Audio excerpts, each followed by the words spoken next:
They called it the land of the ancestors, where every tree had a spirit, and every whisper in the wind was a message from the gods.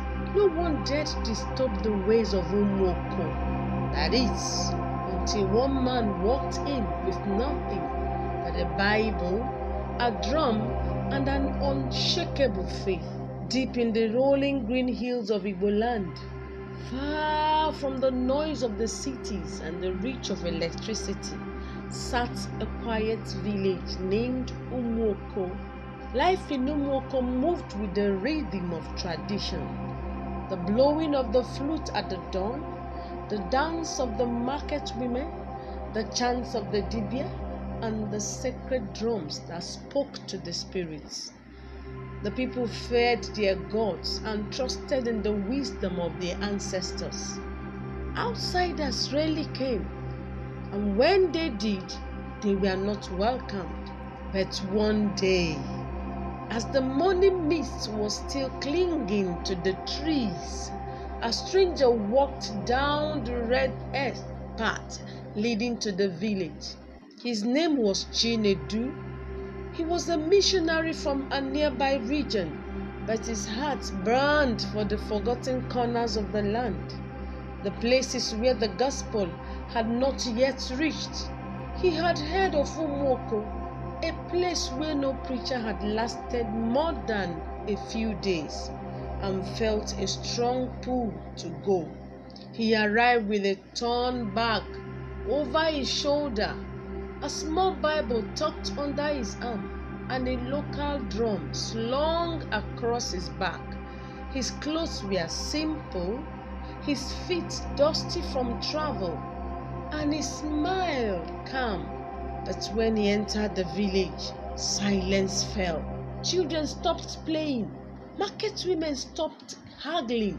Eyes followed him with suspicion and fear. "He is one of those people who talk about one God," muttered an elder. "The spirit will not be pleased," said another. When Igwe Ofo, the powerful and proud king of Umuoko, heard of the stranger's arrival, he sent a messenger to deliver a warning. "Tell him to leave before the gods bring punishment on us all." But Chinedu did not leave. He found an abandoned hut near the stream, just outside the village.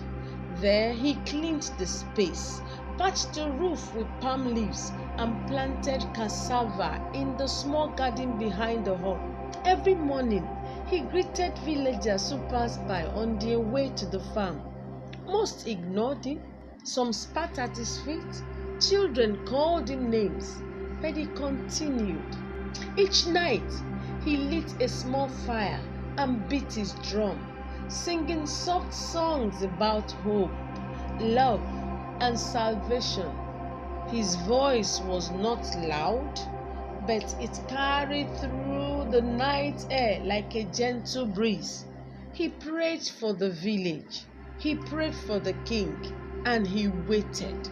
Weeks passed. One night, a boy named Obinna, curious and restless, crept up to the edge of Chinedu's fire. "Why do you sing every night when no one listens?" Obinna asked, arms crossed. Chinedu looked up with a smile. "Because even if only one heart hears, it is worth it." Obinna didn't know what to say, but he returned the next night, and the night after, he began asking questions. Who was this Jesus Chinedu was always talking about and sang about? Why did he love the people who hated him? Why would he die for people who didn't know him? The answers stirred something deep in Obinna. He saw how Chinedu gave food to the poor, helped the widows to fetch water, and taught children songs and letters. Slowly, his heart began to open. One evening, after Chinedu spoke to Obinna about the Jesus that he serves, he knelt by the riverside and whispered, "I want to follow Jesus too." I remember that morning well. The river was calm, like it had been waiting. Sunlight danced on the water like tiny stars. We stood quietly on the bank. Villagers from all around. Some wore bright wrappers, others came barefoot, still on shore. Chinedu stood waist deep in the river. He looked peaceful, his voice soft as he prayed. Obinna walked into the water slowly. He was nervous. I saw his hand shake, but Chinedu smiled at him, and that gave him strength. Then Chinedu placed one hand on Obinna's head, the other on his back, and gently lowered him under the water. The whole river seemed to hold its breath. When Obinna came up, he gasped like it was his first breath of a new life. I saw tears in the eyes of his mother. I saw others hold their hearts. I didn't understand everything, but something inside me stirred. That moment felt holy. Chinedu wept with joy, and they prayed together. And from that night, Obinna became a new person. His anger turned to peace. His harsh words softened. People noticed. His mother, Mami Foma, came to see what had changed her son.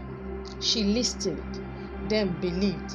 Next came Obinna's friend, then their parents. Soon Chinedu wasn't singing alone by the fire anymore, but not everyone was pleased. The Dibia, the village priest, was furious. He warned the villagers that the gods were angry, that crops would fail, that sickness would come. When a child fell ill, he blamed Chinedu. When it didn't rain for a few days, he pointed to the cross drawn on a rock near the stream. "Drive him out before the land dies," he cried. Fear grew, whispers spread, a mob gathered. It was night when it happened. The moon was thin, but firelight lit the path. The people were angry. I was with them, though I didn't shout. I just watched. Men held sticks. Women carried torches. The flames made the shadows of the huts look like ghosts.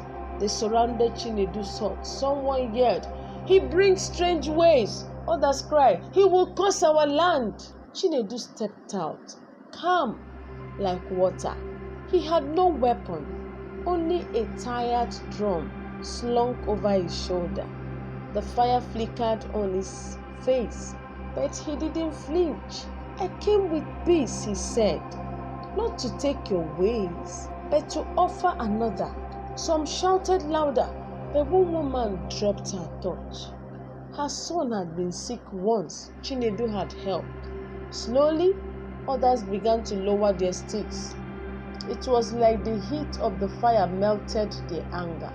I stood in the back, still unsure, but I couldn't stop thinking, if a man can face such fury with kindness, maybe he is not our enemy. But before anything happened, a loud voice shouted, "Enough!" It was Umuoko, the king himself. He had been watching. He has seen the change in his people. He has seen more unity, more kindness, more peace. "I want to speak to the man they call preacher," he said. Chinedu was brought before the king. The palace was silent. "Who are you?" the king asked. "I am a servant," Chinedu said, "of the king who rules above all kings." "Then tell me about this king," said Umuoko. That night Chinedu spoke for hours. He told stories of the Good Samaritan, of the prodigal son, of Jesus healing the blind. The king asked many questions. At the end, he stood and said, "I have heard many things in my life, but never have I felt peace like this." A week later, Umuoko stood before his people and said, "The gods of stone and wood have no power over us. I have found the truth. From today, let Umuoko welcome the gospel." And they did. A small church was built near the great Iroko tree and the school beside it. That tree had always been there, tall, strong, like it watched over the village. One day, I saw people gathering under its shade. Mats were laid out, Children sat cross-legged. Women held babies on their backs. Chinedu stood in the middle. His voice wasn't loud, but it carried power. He spoke of love, of forgiveness, of a God who cared even when no one else did. He used stories, simple ones, about seeds, goats, family. I remember how he said, "Truth is like the sun. You can't hide from it even if you close your eyes." He taught children by day and preached by night. He taught the farmers new ways to grow crops.